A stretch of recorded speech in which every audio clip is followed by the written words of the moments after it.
اچھا لگ رہا ہے.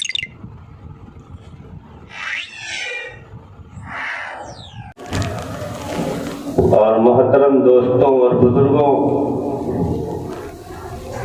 اللہ تبارک و تعالی نے حضرت انسان کو اور حضرت جن کو اپنی عبادت کے لیے پیدا فرمایا، صرف اپنی عبادت کے لیے پیدا فرمایا. اور اس کو اللہ تعالی نے قرآن کریم میں یوں نقل فرمایا کہ وَمَا خَلَقْتُ الْجِنَّ وَالْإِنسَ إِلَّا لِيَعْبُدُونَ، کہ نہیں پیدا کیا ہم نے انسان اور جنات کو مگر اگر پیدا کیا تو صرف اپنی عبادت کے لیے. میرے محترم دوستوں اور بزرگوں، اللہ تبارک و تعالی نے اپنی عبادت کے لیے انسان کو پیدا کیا اور اس کے بعد اپنے محبوب جناب محمد رسول اللہ صلی اللہ علیہ وسلم کے ذریعے سے یہ کہلا دیا کہ دیکھو، اگر تم ہمارے پاس آنا تو ہے ہی ہے، تم کو مجھے کب بلانا ہے میں نے نوٹ کر دیا ہے، میں نے لکھ دیا ہے کہ تمہیں کون دن بلانا ہے، کس وقت میں بلانا ہے. آنا ہے تم کو، کب آنا ہے تمہیں نہیں معلوم لیکن ہمیں معلوم ہے. اور تم خود چل کے نہیں آؤ گے بلکہ تمہیں لایا جائے گا، تمہیں لایا جائے گا، تم خود چل کے نہیں آؤ گے. یہاں تک کہ آنے کی جو تیاریاں ہیں وہ بھی تم خود نہیں کرو گے، تمہاری تیاریاں کروائی جائیں گی. یہاں تک کہ فرمایا اللہ کے پیغمبر صلی اللہ علیہ وسلم کہ تمہیں تو صابن کی بھی ضرورت نہیں پڑے گی لانے کی، تمہیں تو اپنا کپڑا بھی لانے کی ضرورت نہیں پڑے گی، تم کو تو اپنی چارپائی بھی لانے کی ضرورت نہیں پڑے گی، تم کو تو اپنے لیے کچھ لانے کی ضرورت نہیں پڑے گی. تمہارے جو اعزاء و اقارب ہوں گے، تمہارے جو جاننے والے ہوں گے، تمہارے جو خیر خواہ ہوں گے، تمہارے جو ہمدرد ہوں گے، کوئی تمہارے لیے پانی گرم کر رہا ہوگا، کوئی تمہارے لیے کپڑا کاٹ رہا ہوگا، کوئی تمہارے لیے تمہاری قبر کو کھود رہا ہوگا، کوئی تمہارے لیے پٹروں کا انتظام کر رہا ہوگا، اور کوئی تمہاری گھڑی اور تمہارا چشمہ اور تمہارا سامان اور تمہارا جسم کے اوپر کے لباس اتارنے کی تیاری کر رہا ہوگا. اور تم ایسے ہوگے کہ تم اپنے ہاتھوں کو بھی نہیں ہلا سکتے، تم اپنے پیروں کو بھی نہیں ہلا سکتے، آنکھ موجود ہوگی دیکھ نہیں سکتے، کان موجود ہوں گے سن نہیں سکتے، زبان موجود ہوگی لیکن بول نہیں سکتے، دماغ موجود ہوگا لیکن چلا نہیں سکتے، پیر موجود ہوں گے لیکن بھاگ نہیں سکتے. اس دن کچھ نہیں کر سکتے. تمہیں نہلایا جائے گا، تمہیں کپڑا پہنایا جائے گا، پھر تمہارے جسم کو چارپائی پر رکھا جائے گا، پھر تمہاری نماز جنازہ پڑھی جائے گی، پھر تمہیں قبر کے گڑھے میں دفن کر دیا جائے گا. تب اللہ کہے گا آ گئے، آ گئے، کیا کر کے آئے ہو؟ دنیا میں کیا کرتے تھے؟ ٹھیلا چلاتے تھے؟ کیا کرتے تھے؟ دکان تھی؟ کیا کرتے تھے؟ بزنس مین تھے؟ سروس مین تھے؟ ٹیچر تھے؟ کس چیز کے ٹیچر تھے؟ بایولوجی پڑھاتے تھے، فزکس پڑھاتے تھے، کیمسٹری پڑھاتے تھے، میتھ پڑھاتے تھے، یا قرآن پڑھاتے تھے، یا حدیث پڑھاتے تھے؟ بتاؤ کیا پڑھاتے تھے دنیا میں؟ اور اگر تم ٹیچر نہیں تھے کیا تھے؟ فارمر تھے، کسان تھے، زمینیں تھی تمہارے پاس، کیا تھا تمہارے پاس؟ کیا لے کے آئے ہو آج ہمارے پاس؟ کہاں ہے تمہاری بیویاں؟ کہاں ہے تمہارے وہ ماں باپ جو تمہیں دنیا میں بڑی محبت کرتے تھے؟ کہاں ہے تمہارے وہ گاڈ جو تمہارے گھروں کے گیٹ پر کھڑے رہتے تھے؟ کہاں ہے وہ تمہارے ہمدرد جو تمہارے لیے ہر طرح کے انتظامات کیا کرتے تھے؟ آج تو تمہارے ساتھ کوئی نہیں آیا ہے، آج تو تم اکیلے آئے ہو۔ کیا میں نے قرآن میں نہیں کہا تھا فَمَن يَعْمَلْ مِثْقَالَ ذَرَّةٍ خَيْرًا يَرَهُ وَمَن يَعْمَلْ مِثْقَالَ ذَرَّةٍ شَرًّا يَرَهُ؟ دنیا میں تم ذرہ برابر جو بھی کچھ کرو گے وہ یہاں دیکھ لو گے، اگر تم نیکی کرو گے وہ بھی یہاں دیکھو گے، اگر بدی کرو گے وہ بھی یہاں دیکھو گے۔ یہ قرآن کی آیت کیا تمہیں کسی مسجد کے ممبر سے یا کسی مسجد کے اندر سے کیا تمہیں علماء کرام نے بتایا نہیں تھا؟ تمہارے کانوں میں کون سا تیل پڑا ہوا تھا؟ تمہارے جسموں کے اوپر کون سی روئی لگی ہوئی تھی؟ تمہارے دماغ کے اندر کون سا کیا کہتے ہیں کیڑا بسا ہوا تھا جو تمہیں علماء کرام کی بات سمجھ میں نہیں آتی تھی، قرآن کی بات سمجھ میں نہیں آتی تھی، حدیث کی بات سمجھ میں؟ یاد آیا مجھے، یاد آیا ایک مرتبہ حضرت جیون رحمت اللہ علیہ کا انتقال ہو جاتا ہے، حضرت جیون رحمت اللہ علیہ کا انتقال ہو گیا، اور جب انتقال ہو گیا تو انتقال ہونے کے بعد جب ان کو نہلانے کا وقت آیا تو ملا جیون رحمت اللہ علیہ کے کپڑے جب اتارے گئے تو اس میں سے ایک پرچہ نکلتا ہے، ایک چھوٹا سا پرچہ نکلتا ہے کاغذ کا، اور اس کے اوپر لکھا ہوا تھا کہ میری نماز جنازہ وہ شخص پڑھائے گا جس کی کبھی تہجد کی نماز قضا نہ ہوئی ہو۔ صرف اتنا لکھا ہوا لکھا تھا کہ جب سے اس نے ہوش سنبھالا ہو، ایک تو ہوتا ہے بچہ 2 سال کا، 3 سال کا، 5 سال کا، 7 سال کا، اس وقت نماز ہی فرض نہیں ہوتی، لیکن جب بچہ 12 سال کا ہو جاتا ہے، 15 سال کا بچہ ہو جاتا ہے، پھر اگر وہ نماز نہیں پڑھتا ہے تو پھر گناہ ہے۔ جب بالغ ہو جائے وہ نماز نہ پڑھے تو پھر اس پہ گناہ پڑنا شروع ہو جائے گا، لہذا ہوش میں آ گیا۔ تو اس لیے ہوش میں آنے کے بعد کی بات وہ لکھتے ہیں مولا جیون رحمت اللہ علیہ کہ میری نماز جنازہ وہ شخص پڑھائے گا جس کی ہوش سنبھالنے کے بعد تہجد کی نماز قضا نہ ہوئی ہو۔ ہمیں تو پتہ ہی نہیں ہے کہ تہجد کی نماز پڑھی کتنی ٹائم جاتی ہے، کئی رکعتیں ہیں اس میں، کیسے پڑھی جائے گی معلوم ہی نہیں، اور وہاں پہ انہوں نے شرط کیا لگا دیا کہ نماز تہجد کبھی چھٹی نہ ہو، ایسی شرط لگا دیا۔ جامع مسجد دلی کے جامع مسجد کے پورب والے دروازے کے سامنے جہاں اس وقت اردو بازار ہے، اس صحن کے اندر نماز جنازہ کے لیے لوگ جمع ہو رہے ہیں۔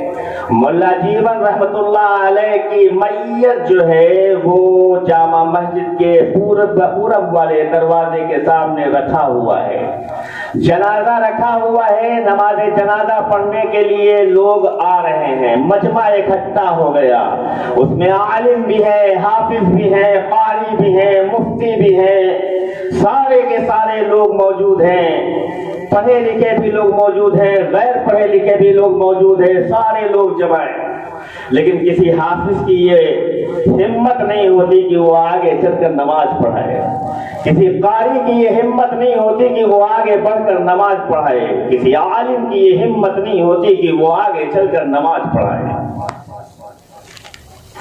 عام لوگوں کی بات تو جانے دو، جو خاص لوگ تھے، عالم تھے، حافظ تھے، قاری تھے، مفتی تھے، مفسر تھے، مبلغ تھے، مفکر تھے، ان لوگوں کی ہمت نہیں پڑی کہ آگے بڑھ کر، جو ایسی شرط لگا دیا تھا کہ جس نے تہجد کی نماز ہوش سنبھالنے کے بعد نہ چھوڑی ہو وہ شخص میری نماز جنازہ پڑھائے گا۔